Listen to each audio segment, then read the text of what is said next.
So आजको जस्तो गर्मी दिन र अल्छी लाग्दो दिन त कहिले थिएन त गाई। हेलो नमस्ते एभ्रिवान, मेरो नाम चाहिँ प्रशान्त राई र आज चाहिँ रहेको छ day 27 of 30 days mini blog challenge.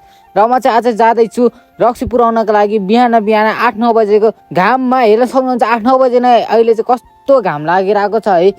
तपाईँहरूले सोच्न सक्नुहुन्छ दिउँसो चाहिँ झन् कति घाम लाग्यो होला है। आम्मामा यस्तो घाम लागिरहेछ झन् बिहानै। र म चाहिँ यहाँ चाहिँ हेर्न सक्नुहुन्छ, म चाहिँ रक्सी पुऱ्याएर आउँदैछु। यहाँ फुल चाहिँ फुलेर चाहिँ सबै रोडमा झरेको रहेछ।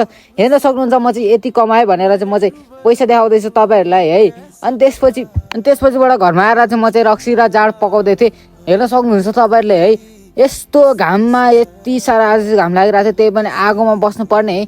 आमामा हट तेरिका कति साह्रो गर्मी हो आज चाहिँ। सो तपाईँहरूको तिर चाहिँ कतिको गर्मी भयो आजको दिनमा चाहिँ तपाईँहरूले चाहिँ कमेन्ट गरिदिनु होला। र हेर्न सक्नुहुन्छ म चाहिँ यहाँ रक्सी उतारिसकेको छु र यहाँ ड्रममा चाहिँ रक्सी छ मेरो चाहिँ, हेर्न सक्नुहुन्छ तपाईँहरूले।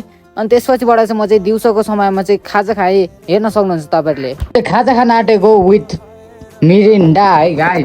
के गर्नु यस्तै छ है। आजको दिन चाहिँ किन लास्टै अल्छी लाग्दो छ यार।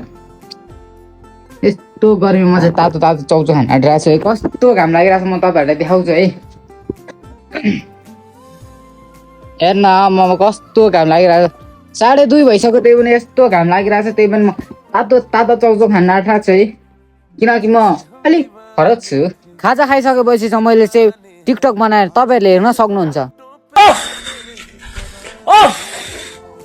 कस्तो गरम हो,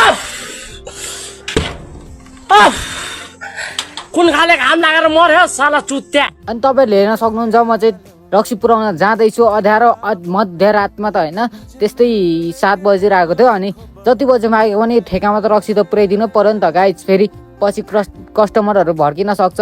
सो अनि त्यसपछि म चाहिँ घर आइसकेपछि चाहिँ म चाहिँ फेरि पनि पुरानै काममा छु, झाड पोसाउँदैछु। सो आजको लागि चाहिँ यति नै। हस् त, टाटा बाई बाई गाइज। हामी फेरि भेट्नेछौँ नेक्स्ट ब्लगमा है त गाइज।